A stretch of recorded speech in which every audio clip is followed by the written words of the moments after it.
әрпін әдемі жазып үйренейік. В әрпінің бас әрпі. Үлкен жолдың ортасына қаламыңды қой.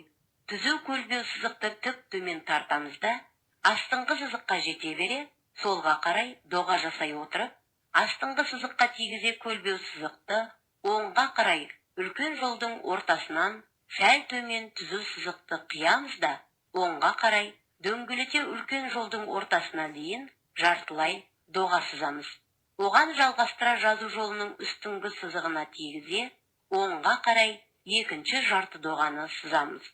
Оны жазу жолының астыңғы сызығына тигізе, солға қарай көтереміз. В әрпінің кіші әрпі. Жазу жолының ортасына қаламыңды қой.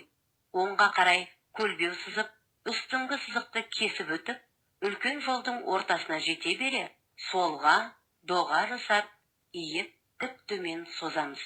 Жазу жолының астыңғы сызығына жете бере, оңға қарай иіп, астыңғы сызыққа тигізе жазу жолын толтыра, дөңгелетіп, көлбеу сызықпен қосамыз.